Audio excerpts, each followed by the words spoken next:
Ngayon ay nakaupo sila sa isang higaan na nirent nila. Hindi ba parang ang weird gawin to?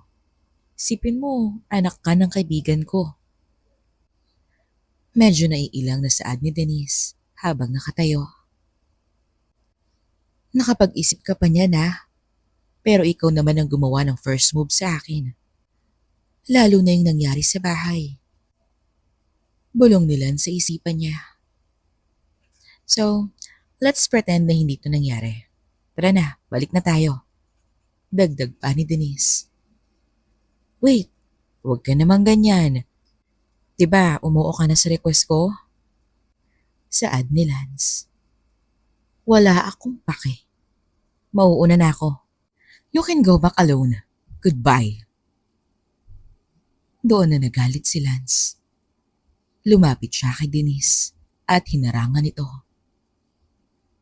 Pagkatapos kong itapon ng pride ko bilang lalaki dahil sa pag-iyak ko kanina, ngayon gusto mong i-cancel?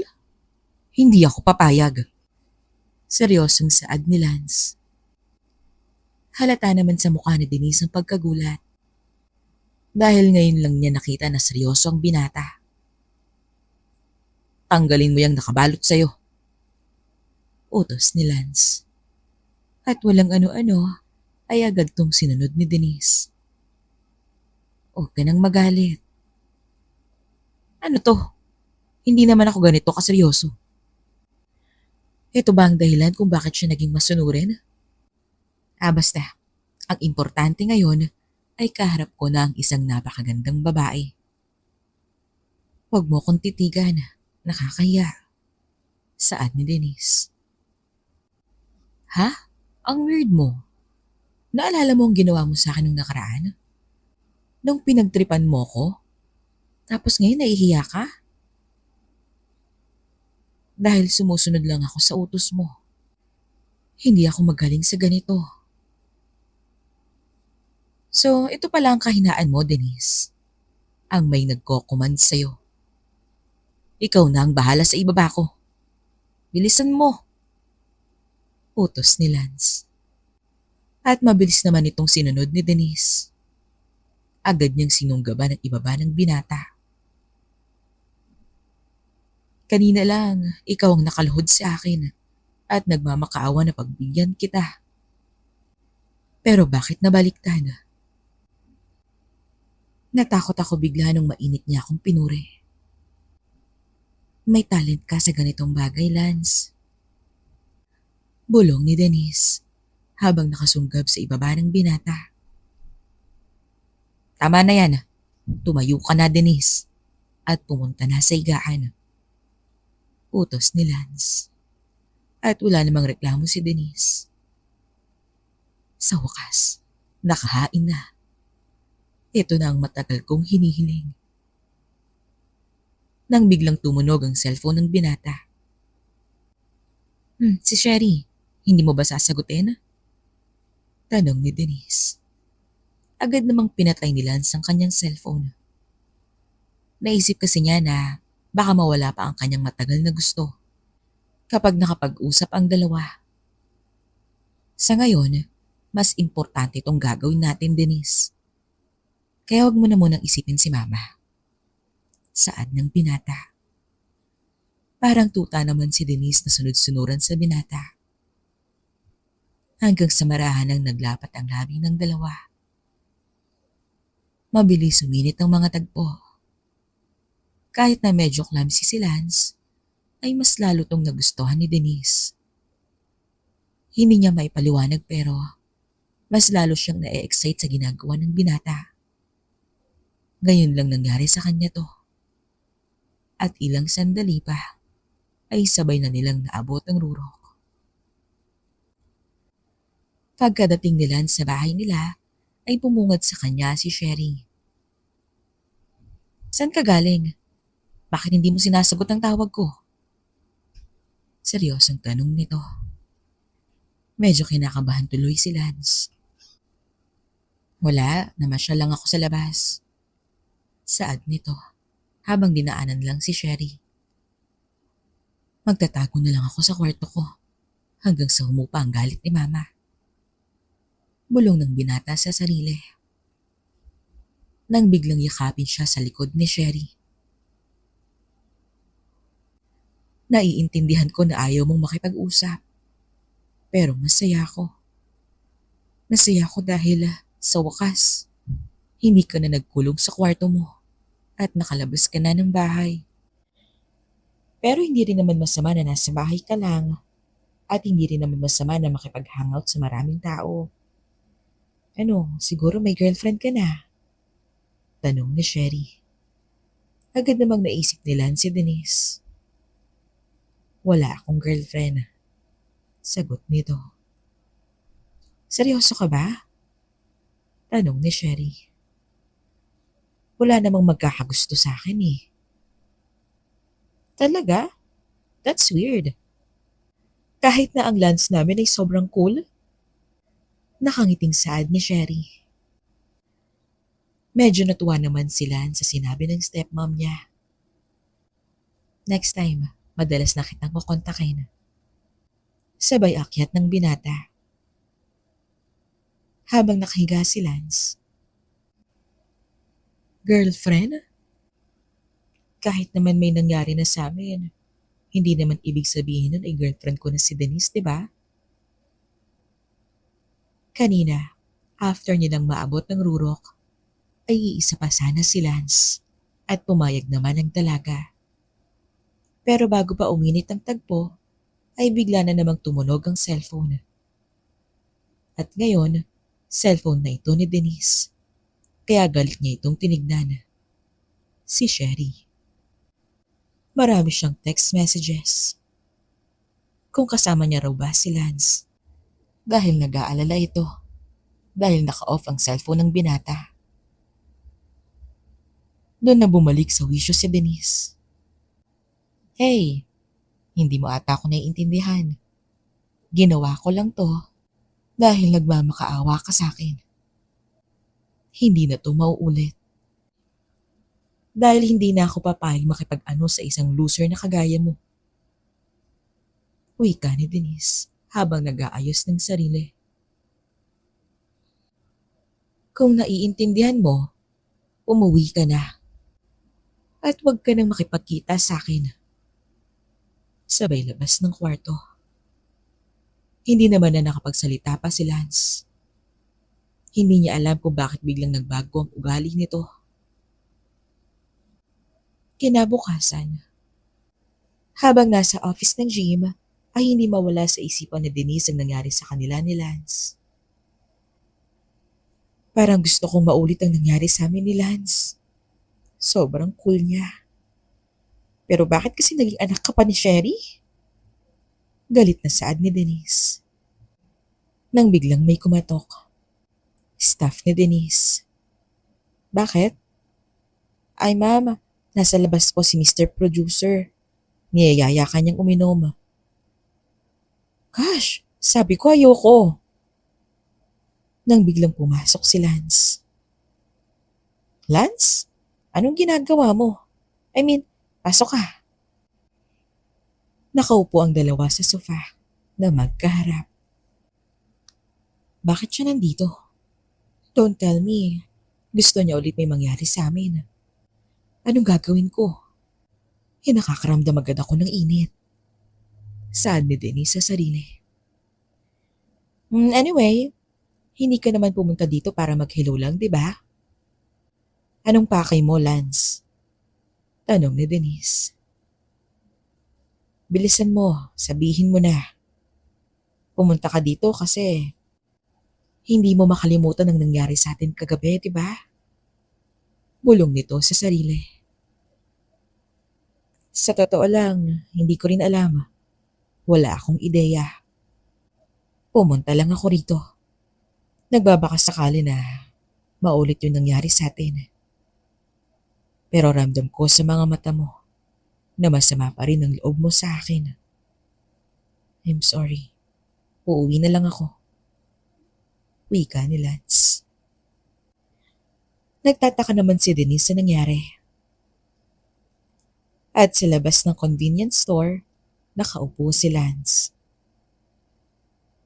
Akala ko magiging masaya siya kapag nakita niya ako. Pero hindi ko inaasahan na masama pa ang loob niya sa akin. I think I did a good job pero ako lang ata ang nakaisip noon. Sa kabilang banda naman, sa loob ng office ng gym, mag-isang pinapaligaya na Denise ang sarili. Kung may nasabi lang sana ko kay Lance kanina, I was really looking forward to it. Sabay abot ng rurok. At pagkatapos ay nag-ayos siya. Ano pa nga bang aasahan mo sa kanya? Ayaw niya namang umatake eh. Hayaan mo na nga. Makapag-inom na nga lang. Habang paalis na ng gym si Denise, ay nakasalubong niya sa elevator si Mr. Producer. Ang makulit na matanda na nagkakagusto sa kanya. Pauwi ka na ba? Hindi ko alam na sobrang hirap palang makita ang owner ng pinagjijiman namin. Saad nito. Gosh, hindi ka pa pala nakakauwi? Napakamalas ko naman. Saad ni Denise sa sarili. So, hindi pala nasabi ng staff mo ang message ko sa'yo. Message? Takang tanong ni Denise. Diba nag-usap tayo, nakakain tayo sa labas. Magagalit ako kapag palagi mo akong iniiwasan. Sabay lapit kay Denise. Busy pa ako, next time na lang. Naririnig ko na kumakain at nag-e-exercise kayo kasama ang mga bagong member ng gym. Marami lang akong gustong itanong sa'yo, Miss Denise. Saad ng matanda. Hindi ba parang ang unfair naman sa akin? Member naman ako ng gym mo. Pero bakit iniiwasan mo ko? Dagdag pa nito. Sabay lakbay ng kamay nito sa ibaba ni Denise. Napansin naman ito ni Manong na parang nahit niya ang kahinaan ng magandang dalaga. Hindi na rin nakapalagpas si Denise nang biglang dumating si Lance. Anong nangyayari dito? Mabilis na lumapit si Lance at hinawakan ang kamay ng matanda at inaalis to kay Denise. Nagulat naman ng matanda sa kanya. Pero napansin niya agad na walang lakas si Lance, kaya hinawakan niya ito sa dibdib at pinatumba. Nagulat ako sa iyo, bata ha? Bigla ka nalang sumulpot na feeling malakas. Hindi mo ba ako kilala ha? Sabay amba na tatadyakan niya sa mukha si Lance. Kaya napapikit na lamang ang binata. Pagmulat niya ay nasa sahig na ang matanda. Sinipa to ni Denise sa kanyang ibaba. Isa lang ang sasabihin ko sa iyong matanda ka. Wala kang bilang sa mundo. Wika ni Denise. Okay ka lang, Lance? Nag-aalalang tanong nito. Hindi ba delikado ang ginawa mo? Tanong ni Lance sa kanya. Agad namang napansin ni Denise ang sugat ni Lance sa braso. At nakaisip ito ng plano. Tara sa office. Kailangan nating gamutin yan, Lance. Pero scratch lang naman to. Hindi. Baka matetano ka pa at mag-infection. Hindi na nakapalagpas si Lance.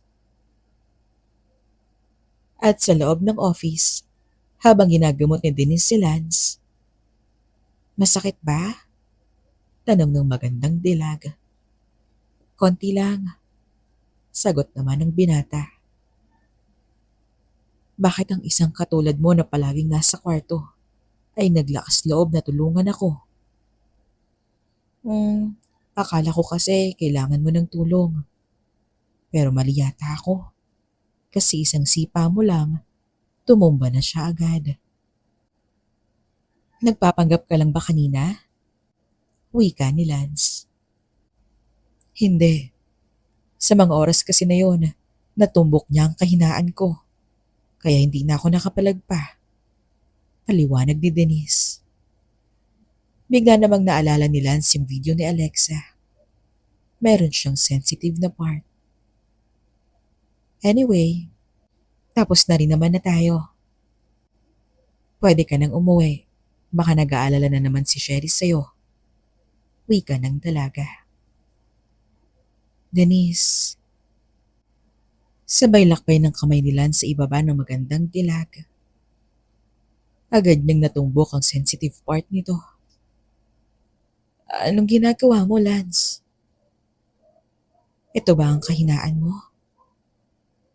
At agad namang napasagot si Denise. Oo, yan nga.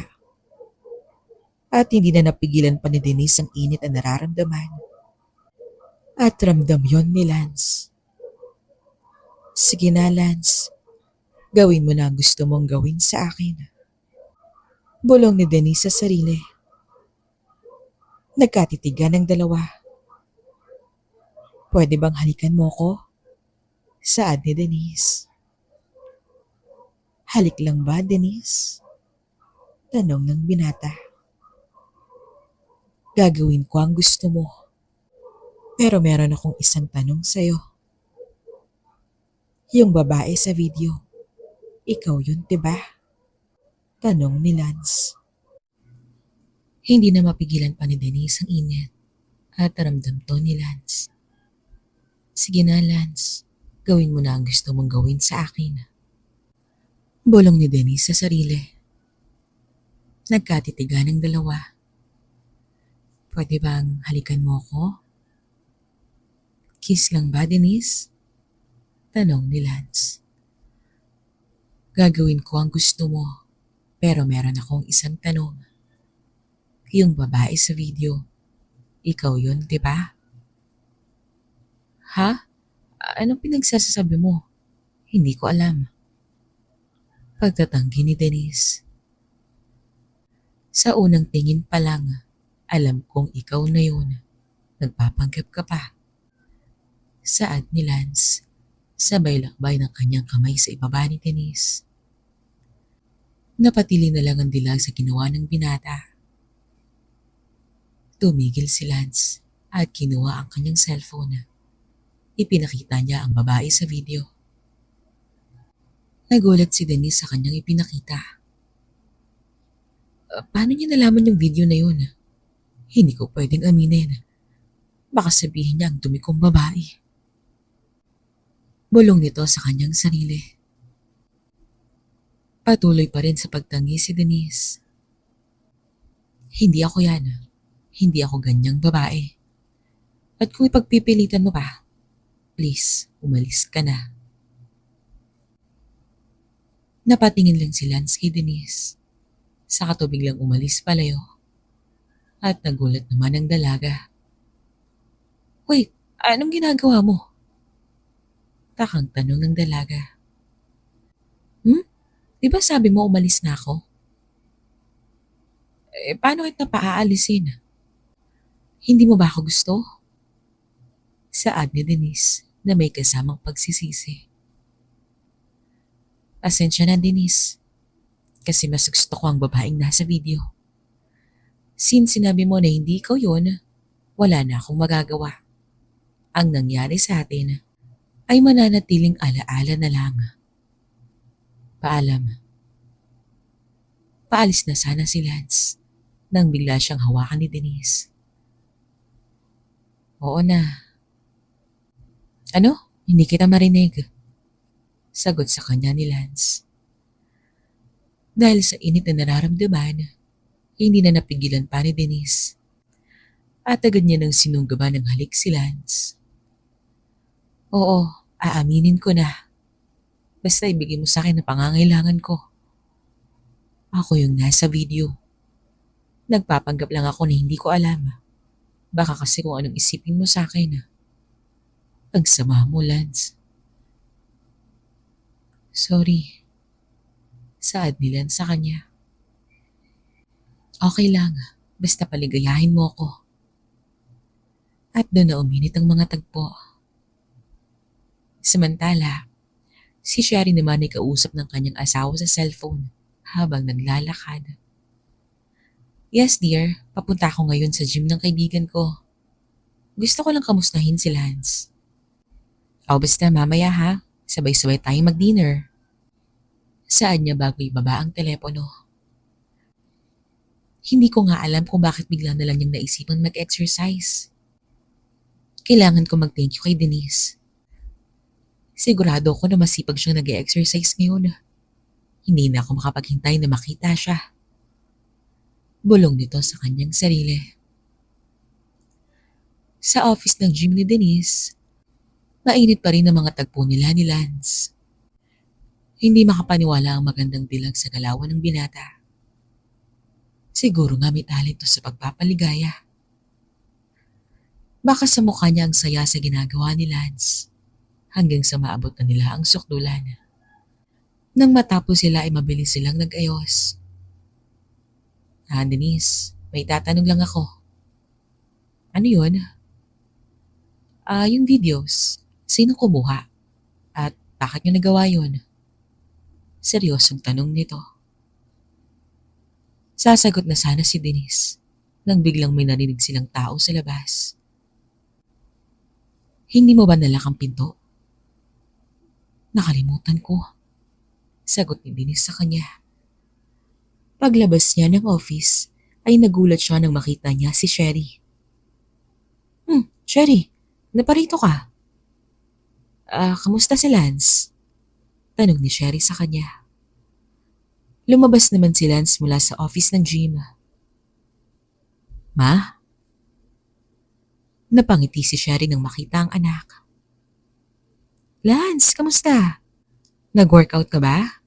Ay, malamang. Grabe yung pawis mo. Saad ni Sherry. Ngunit hindi nakapagsalita si Lance. Nagtataka si Sherry at napatingin naman ito kay Denise. Saka bumalik ang tingin kay Lance. Anong ginagawa niyong dalawa sa room na yan? Seryosong tanong nito. Baka sa mukha ng dalawa ang pagkakaba. Tinatanong ko kayo, anong ginawa niyo? Denise, please be honest with me. Nataranta na si Denise sa takot. Sabihin niya na sana. Denise? Tanong ni Sherry. Seth! Sigaw ni Lance. Exercise set. Nagpapaturo ko kay Denise ng mga exercise set. Oo, tama. Mag-exercise na daw kasi si Lance simula ngayon. Wika ni Denise. Talaga? Seryoso pa rin ang mukha ni Sherry. At bigla tong napangiti. Aba, maganda yan Sali ako. Wait, magpapalit lang ako Nakangiting saad ni Sherry. Paano na? Anong gagawin natin ngayon? Tanong ni Lance kay Denise. Wala na tayong magagawa, kundi ang mag-exercise para hindi mahalata ni Sherry ang ginawa natin. Ayoko mag-gym. Mahinang saad nito. Mas mabuti na to kaysa mahalata tayo ng mama mo. Huwag ka mag-alala, Lance. Akong bahala sa'yo. Nakangiting saad ni Denise. Ilang sandali pa ay lumabas na si Sherry. Nagulat naman ang binata dahil sobrang sikip ng suot nito. Dahilan para makita ng maayos ang kanyang hubog. Mabuti na lang at medyo late na at wala nang masyadong tao sa gym. Nagsimula na mag-exercise ang tatlo. Halatang sanay ang dalawang babae sa pag-exercise. Yun din ang napansin ni Lance. Akala niya madali lang ang ginagawa ng dalawa. Kaya nagpakitang gilas ito. Kahit na pinipigilan pa siya ni Denise na baka hindi niya kayanin dahil ilang taon siyang computer lang ang kaharap. Hindi ito nakinig at kahiya-hiya ang naging resulta ng pagpapasikat niya. Kinabukasan, ramdam ni Lance ang sakit ng kanyang katawan, pati na ang kanyang kahihiyang ginawa niya sa gym. Pero hindi siya nawala ng pag-asa. Para kay Mama at Denise mag-exercise ako. Sigaw niya na nakataas ang kamay nang biglang may tumutog na buto sa kanyang balakang. Grabe, ang sakit ng katawan ko. Kailangan ko muna magpahinga. Nakaupunan sa kama si Lance nang mapaisip siya. Bakit kaya nagawa nila Denise at Mama ang video na to? Para sa pera? Or baka merong nagbanta sa kanila? Sabay play ng video sa cellphone. Ilang minuto pa lang ay nakaramdam na agad si Lance ng init dahil sa pinapanood at sinabayan niya ito nang biglang bumukas ang pinto ng kanyang kwarto. Lance, tulog ka pa ba? Tanong ni Sandra. Nagulat naman si Lance at agad na tinigil ang kanyang ginagawa. Tita Sandra? Hindi, gising na po. Sagot ni Lance. Mabuti naman. Pwede ba kitang makausap? Opo, tita. Kaya pumasok na ng tuluyan si Sandra sa kwarto ng binata. Hindi napansin ni Lance na nakaplay pa pala ang pinapanood niya. Kaya agad niyang kinuha ang kanyang cellphone at pinatay ito. Kabado siya at mukhang narinig ni Sandra. Baka makita ito at malaman ng kanyang mama na meron siyang video nila. At baka mapalayas siya ng bahay. Oh, may upuan ka pala rito. Hindi ko alam kung sa floor or sa kama ko uupo, Lance eh. Mabuti na lang at nakita ko tong upuan. Nagulat si Lance sa reaksyon ni Sandra. Parang bata ito. Pero ibang klase ang hubog nito. Siya ang may pinakamalaking hinaharap sa magkakaibigan. At kitang-kita ang magandang hubog nito sa suot niyang dress. Kaya hindi maiwasan ni Lance na mag-init. Anong nangyari sa mukha mo? Tanong ni Sandra kay Lance. Wala tita. Kagigising ko lang kasi. Lance, nagising ata yung sa ibaba mo. Diba, kagigising mo lang? Nakangiting wika ni Sandra. Napaubo na lang si Lance. Tita, ano pong kailangan niyo sa akin? Oo nga pala, nakalimutan ko. Ang totoo niyan, nakausap ko sa cellphone si Sherry at nalaman ko na sabay kayong nag-gym. Actually, pareho kami ni Sherry na pangalawang wife ako ng asawa ko ngayon. At may anak siya sa unang asawa at pareho kayo ng edad.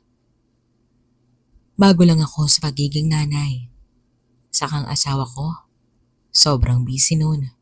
Twice a week lang siyang umuwi ng bahay. Kaya na-feel ko na nalalayo ang loob ko sa stepson ko. Kasi hindi siya lumalabas ng kwarto niya. Kaya nung nalaman ko na sabay kayong nag-gym ni Sherry, nagselos ako.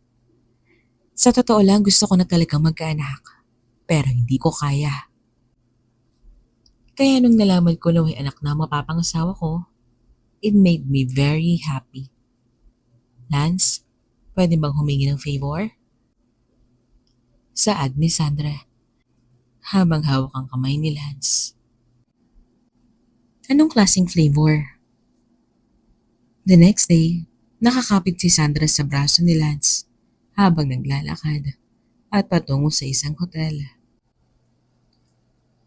Hi mga loves! Sa mga gusto po magpa-shoutout, mag-comment lang po kayo sa ibaba at sabihin niyo kung taga saan po kayo para alam natin kung saan maabot ang ating videos. Thank you mga loves! Bye!